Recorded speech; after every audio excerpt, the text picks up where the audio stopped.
পশ্চিমবঙ্গের রাজধানী কলকাতা শহর থেকে 85 কিমি দূরে পূর্ব মেদিনীপুরের তমলুক শহর। এই শহরের প্রাচীন নাম তাম্রলিপ্ত। আজ আমাদের গন্তব্যস্থল। আজ আবার আমরা বেরিয়ে পড়লাম নতুন এক ইতিহাসের সন্ধানে। এই তমলুক শহরের আনাচে কানাচে ছড়িয়ে ছিটিয়ে রয়েছে মহাভারত থেকে সতীপীঠ ও তাম্রলিপ্ত বন্দরের ইতিহাসের কাহিনী। তমলুক শহরে রয়েছে মহাভারত আমলে রাজাদের রাজবাড়ি, আর সেই বাড়ির খোঁজে আমরা সকাল সকাল বেরিয়ে পড়লাম তাম্রলিপ্তর উদ্দেশ্যে। কলকাতা থেকে তমলুক আসার জন্য আপনি ট্রেনে, বাসে বা নিজস্ব গাড়ি নিয়ে চলে আসতে পারেন। ট্রেনে আসার জন্য হাওড়া থেকে সাউথ ইস্টার্ন রেলে হলদিয়া লোকাল ট্রেন ধরে এসে নামতে হবে শহীদ মাতঙ্গিনী স্টেশনে। চাইলে আপনি মেচেদা স্টেশনেও নামতে পারেন।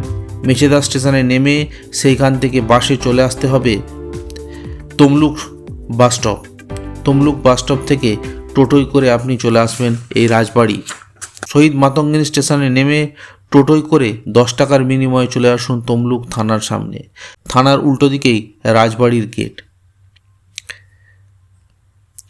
বাসে এলে কলকাতা থেকে তমলুক চলে আসুন। তমলুক বাসস্টপে নেমে সেখান থেকে টোটো করে চলে আসুন এই রাজবাড়ি। ভিডিওটি ভালো লেগে থাকলে আমাদের চ্যানেলটিকে সাবস্ক্রাইব করতে ভুলবেন না।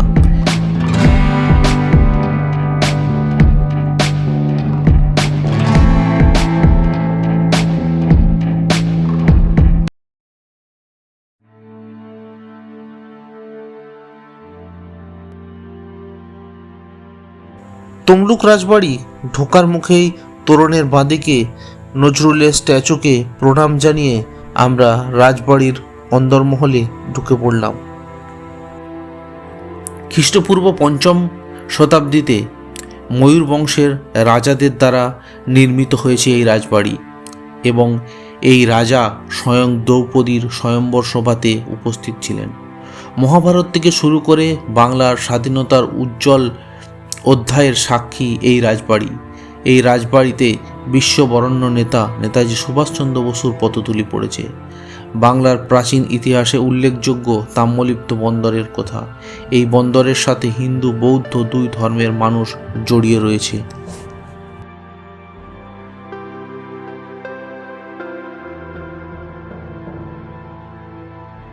এই রাজবাড়ির আনাচে কানাচে ছড়িয়ে আছে নানান ইতিহাস। ছোট্ট ছুটিতে নিজের চোখেই দেখে নিন এইসব অজানা ইতিহাসের কাহিনী। চলে আসুন এই রাজবাড়িতে। মহাভারত থেকে আজকের ভারতের চলমান ইতিহাসের সাক্ষী তাম্রলিপ্ত রাজবাড়ি। রাজবাড়ির ইট পাঁজরে গাঁথা রয়েছে সেই ইতিহাস। মহাভারতের কুরুক্ষেত্র যুদ্ধ থেকে ভারতের স্বাধীনতা আন্দোলনের সংগ্রামের ইতিহাসের নানান পর্বের সঙ্গে যুক্ত ময়ূর রাজবংশের রাজপুরুষেরা। একসময় স্বাধীনতা আন্দোলনের পীঠস্থান ছিল এই রাজবাড়ি। প্রায় 5000 বছরের বহমান কালের নানান ইতিহাসের সাক্ষী তাম্রলিপ্ত রাজবাড়ি। বর্তমানে ভগ্নপ্রায় রাজবাড়ির আনুমানিক বয়স প্রায় 400 বছরের কাছাকাছি। 2004 সালে এই তাম্রলিপ্ত রাজবাড়িটি হেরিটেজের স্বীকৃতি লাভ করে। মধ্যযুগীয় ইন্দো ইসলামীয় স্থাপত্য নিদর্শন তাম্রলিপ্ত রাজবাড়িতে গেলে পাওয়া যায়। স্বাধীনতা সংগ্রামে অংশগ্রহণকারী গৌরব উজ্জ্বল রাজবাড়িগুলির মধ্যে তাম্রলিপ্ত রাজবাড়ি হল অন্যতম। আমরা এখন যে রাজবাড়ির যে অংশটিতে আছি, এই রাজবাড়ির এই অংশে সুরেন্দ্রনাথ রায়, নেতাজি সুভাষচন্দ্র বসুর একটি মূর্তি এখানে প্রতিস্থাপিত করা হয়েছে, এবং পাশেই রাজার প্রিয় ঘোড়ার জ্যাকের একটি মূর্তি এখানে তৈরি করা রয়েছে।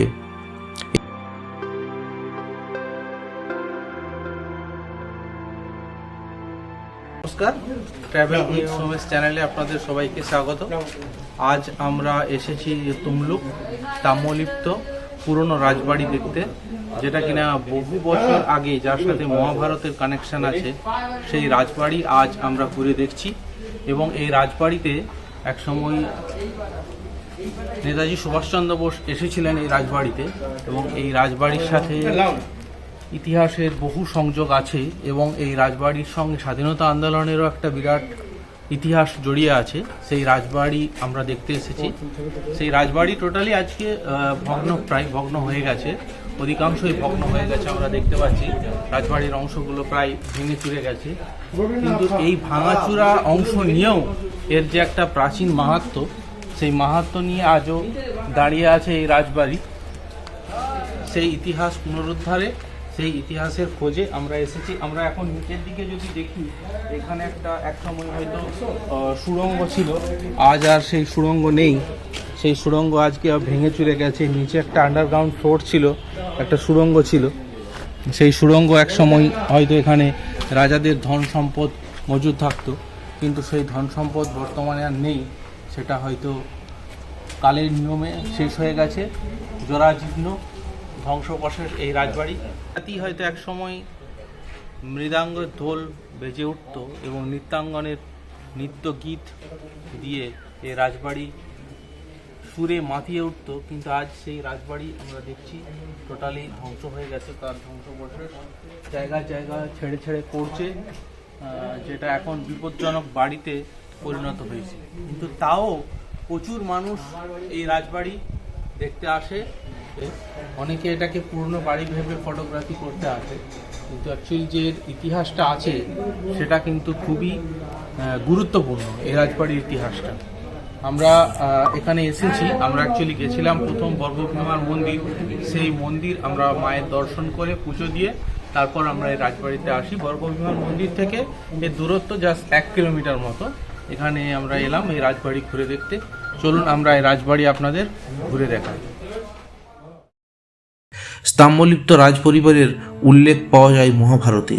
মহাভারতের সর্বপ্রথম উল্লেখ পাওয়া যায় দ্রৌপদীর স্বয়ম্বর সভায় তাম্রলিপ্তের রাজকুমার তাম্রধ্বজ উপস্থিত ছিলেন। এরপর উল্লেখ মেলে কুরুক্ষেত্রের যুদ্ধে। যুবরাজ তাম্রধ্বজ বিশাল হস্তি বাহিনীর সঙ্গে কুরুক্ষেত্রের যুদ্ধে কৌরবদের পক্ষ নিয়ে পাণ্ডবদের বিরুদ্ধে যুদ্ধ করেন। মহাভারতে তাম্রলিপ্তের রাজপরিবারের তৃতীয় উল্লেখ পাওয়া যায় কুরুক্ষেত্রের যুদ্ধের পর সম্রাট যুধিষ্ঠির অশ্বমেধা যজ্ঞের সময়। একালের ভারতের মধ্যযুগে দেখতে পাই তাম্রলিপ্তের নিদর্শন। মধ্যযুগে তাম্রলিপ্ত বন্দর ছিল অন্যতম। এই তাম্রলিপ্ত বন্দর দিয়ে বৌদ্ধ ধর্ম প্রচারের উদ্দেশ্যে সিংহল যাত্রা করেন সম্রাট অশোকপুত্র ও কন্যা। তাছাড়া এই তাম্রলিপ্ত নগরীতে এসেছেন বিখ্যাত পরিব্রাজক ফাহিয়েনসাং। এর থেকে জানা যায় প্রাচীন তাম্রলিপ্ত নগরী গৌরবময় ইতিহাসের কথা। আধুনিককালে ভারতের স্বাধীনতা সংগ্রামের ইতিহাসে স্বর্ণাক্ষরে লেখা রয়েছে তাম্রলিপ্ত রাজবাড়ির কথা। তাম্রলিপ্ত রাজবাড়ি ছিল স্বাধীনতা সংগ্রামের পীঠস্থান। স্বাধীনতা সংগ্রামের গুরুত্বপূর্ণ ভূমিকা রয়েছে তাম্রলিপ্ত রাজবাড়ির। তাম্রলিপ্ত রাজপরিবারের ৬২তম রাজা সুরেন্দ্র নারায়ণ ও তার পুত্র ধীরেন্দ্র নারায়ণ নাতি কুমারেন্দ্র নারায়ণ স্বাধীনতা আন্দোলনে জড়িয়ে পড়েন। স্বাধীনতা সংগ্রামী সতীশ সামন্ত, অজয় মুখোপাধ্যায়, সুশীল কুমার ধারার নেতৃত্বে তাম্রলিপ্ত রাজবাড়ি হয়ে ওঠে স্বাধীনতা সংগ্রামের বাসস্থান ও আন্দোলনের পীঠস্থান। বঙ্গভঙ্গ আন্দোলন থেকে লবণ সত্যাগ্রহ আন্দোলনের উল্লেখযোগ্য ভূমিকা রাখে তাম্রলিপ্ত রাজপরিবার। 1905 সালে অবিভক্ত বাংলায় বঙ্গভঙ্গ প্রতিরোধের আন্দোলনে তীব্র হয়েছিল। তমলুকে রাজা সুরেন্দ্র নারায়ণের নেতৃত্বে বিরাট জনসমাবেশ বঙ্গভঙ্গ প্রতিরোধে অংশ নেয়। 1930 সালে লবণ সত্যাগ্রহের সময় নরঘাটে লবণ আইন ভঙ্গের জন্য বিশাল মিছিল রাজবাড়ি থেকে রওনা হয়েছিল। নেতৃত্ব দিয়েছিলেন ধীরেন্দ্র নারায়ণ। ব্রিটিশ বিরোধী আন্দোলনের পীঠস্থান হওয়ায় মেদিনীপুরের কুখ্যাত জেলাশাসক পিডি রাজা সুরেন্দ্র নারায়ণকে নির্দেশ দিয়েছিলেন রাজপ্রাসাদ থেকে সত্যাগ্রহদের তাড়িয়ে দিতে, কিন্তু রাজা রাজি না হওয়ায় পেডি তাকে বন্দি করেন এবং মেদিনীপুরে রওনা দেন। কিন্তু রাজাকে বন্দি বানানোর খবর ছড়িয়ে পড়ে দ্রুত। পাঁশকুড়ার চন্দনেশ্বরপুর মুসলিম সম্প্রদায় তাদের রাস্তা আটকান। বাধা পেয়ে রাজাকে ফিরিয়ে এনে তমলুকের পায়রাটুঙ্গি ডাকবাংলোয় বন্দি করা হয়। পরে রাজাকে মেদিনীপুর সেন্ট্রাল ও দমদম জেলে পাঠানো হয়েছিল। 1938 সালে 11 এপ্রিল সুভাষচন্দ্র তমলুকে এলেন। প্রথম সভাস্থল ছিল রাখাল মেমোরিয়াল ময়দান, কিন্তু শাসকের চাপে মালিক পক্ষ পিছিয়ে গেলেন। কংগ্রেস নেতারা দেখা করলেন রাজা সুরেন্দ্র নারায়ণের সঙ্গে। রাজবাড়ির প্রাচীন আম ও গোলাপ বাগান কেটে রাতারাতি সভার মাঠ তৈরি হলো। রাতে হেসাক লাইট জেলে নেতাজি সুভাষচন্দ্র বসুর সভা হয়। তাম্রলিপ্ত রাজবাড়ির নির্মাণ সম্পর্কে যে তথ্য উঠে আসে তা থেকে জানা যায় তাম্রলিপ্তর ময়ূর রাজা লক্ষ্মীনারায়ণ রায় 1837 সালে রাজবাড়ি তৈরি করানোর কাজ শুরু করেন। 2 লক্ষ টাকা দিয়ে কাজ শুরু করেছিলেন। দোতলা রাজবাড়ির কাজ এগিয়েছিল অনেকটাই। রাজপ্রাসাদ তৈরির সময় ব্রিটিশদের সঙ্গে তাম্রলিপ্ত রাজপরিবারের হঠাৎ খাজনা সংক্রান্ত বিবাদ লাগে। ইতিহাসবিদদের মতে এই খাজনা সংক্রান্ত বিবাদে ব্রিটিশদের দেশীয় রাজাদের লুটে নেওয়ার এক প্রকার কৌশল ছিল। খাজনা নিয়ে সেই সময় সূর্যাস্ত আইন ছিল। এই আইন অনুযায়ী দেশীয় রাজা, জমিদার ও ইজারারদের নির্দিষ্ট দিনে সূর্যাস্তের আগে খাজনা জমা দিতে হতো, না পারলে তাদের সম্পত্তি দখল করে নেওয়া হতো। সেই সময় মেদিনীপুর শহরে রাজস্ব জমা করতে যেতে হতো, কিন্তু রাস্তা নিরাপদ ছিল না। পথে ডাকাতের ভয় ছিল। রাজা লক্ষ্মীনারায়ণের সেনারা রাজস্ব নিয়ে নদী এবং স্থলপথে মেদিনীপুরের দিকে যাত্রা শুরু করেন। কিন্তু ডাকাতের ছদ্মবেশে ব্রিটিশ শাসকরা সেই রাজস্ব লুট করে। রাজস্ব জমা দিতে না পারায় রাজপরিবারের সম্পত্তির বড় অংশ নিলাম হয়ে যায়। সেই সময় ব্রিটিশদের তাম্রলিপ্ত রাজা লক্ষ্মীনারায়ণ 9,36,000 টাকা খাজনা দিতেন।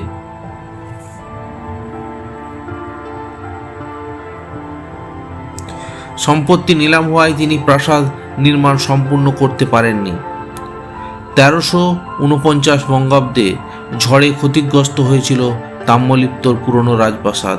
রাজপরিবারের সদস্যরা মূল রাজবাড়ির পেছনের দিকে রানীমহলে চলে যান। বর্তমানে পুরনো প্রাসাদ পুরাতত্ত্ব সংরক্ষণ বিভাগের অধীনে। সংরক্ষণের কাজ শুরু হয়েছে। বর্তমানে রাজবাড়িটি সংরক্ষিত হয়েছে। ইংরেজদের দেওয়া তথ্য থেকে জানা যায় ভারতের প্রাচীনতম পরিবারগুলির মধ্যে অন্যতম তাম্রলিপ্ত রাজপরিবার, যা অন্তত 5020 বছর পুরনো। রাজপরিবার এবং রাজপ্রাসাদটি ভগ্নপ্রায়। 2004 সালে তাম্রলিপ্ত রাজবাড়িটি হেরিটেজের স্বীকৃতি পায়। বর্তমানে তাম্রলিপ্ত রাজবাড়ি ঘুরে ট্যুরিজম গড়ে তোলার প্রয়াস চলছে।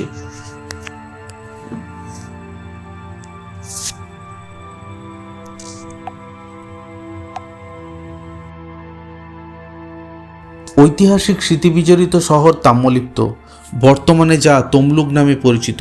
স্বাধীনতা সংগ্রামেও অত্যন্ত গুরুত্বপূর্ণ ভূমিকা ছিল এই শহরের।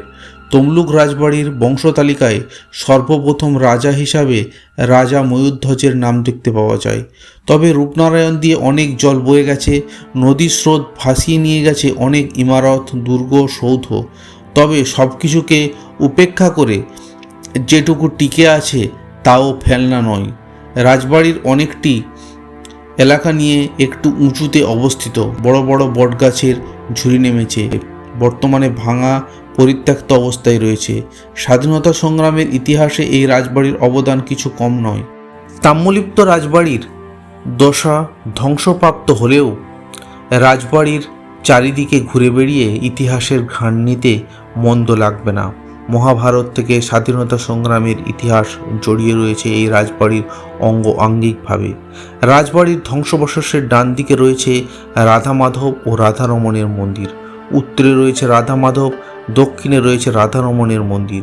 মন্দিরগুলির কোনো প্রতিষ্ঠালিপি না থাকলে রাজা লক্ষ্মীনারায়ণকেই এই মন্দিরের প্রতিষ্ঠাতা বলে মনে করা হয়। মন্দিরের অভ্যন্তরের মূর্তিগুলি অসাধারণ সুন্দর, পরিষ্কার পরিচ্ছন্ন মন্দির পরিবেশের পবিত্রতা বিরাজ করছে। মন্দিরগুলির স্থাপত্যের সঙ্গে বর্গভীমা মন্দিরের সাদৃশ্য রয়েছে। রথযাত্রা, ঝুলন উৎসব পালন করা হয় এই মন্দিরগুলিতে। মন্দির খোলা থাকে 7টা থেকে 11টা, বিকেল 4টে থেকে 7টা।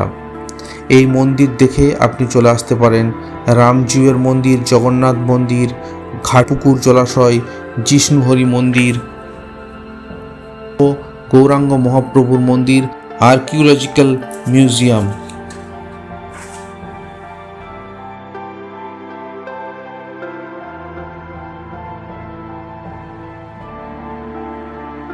আজ আমরা এসেছি তাম্রলিপ্ত রাজবাড়ি দেখতে।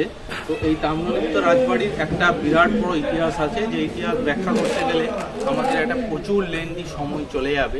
কিন্তু অ্যাকচুয়ালি এখন আমরা রাজবাড়ির একটা ট্যুর করাতে চাইছি আপনাদের। সেই ট্যুরটা হয়ে গেলে তারপরে নেক্সট আমরা এই রাজবাড়িটা আপনাদের ঘুরে দেখাবো। এবং এই রাজবাড়ির যে অংশগুলো আমরা দেখছি, এই অংশগুলোতে একসময় রাজারা রাজত্ব করেছে এবং তাদের বিভিন্নভাবেই তারা এখানে তাদের রানী, রাজা ইত্যাদিদের নিয়ে এখানে তাদের রাজত্বকাল চালিয়ে গেছে। কিন্তু বর্তমানে আজকে সবই ধ্বংসের কাছে পৌঁছে গেছে। আজকে মহাভারতের সঙ্গে সংযুক্ত এই তাম্রলিপ্ত রাজবাড়ি আজ এটা টোটালটাই ধ্বংস হয়ে গেছে। আজ এখানে আর কিচ্ছু নেই, শুধুমাত্র সলিল সমাধিটুকু পড়ে রয়ে গেছে এই রাজবাড়িতে। আপনারা এখানে আসতে পারেন। এখানে আসার জন্য তমলুক ট্রেন আছে বা বাসেতেও এখানে আসা যায়। বাসাতে এসে এই রাজবাড়ি আপনি ঘুরে দেখতে পারেন। এখান থেকে কিছু দূরে আছে বর্গভীমার মন্দির, সেটাও আপনি ঘুরে দেখতে পারেন।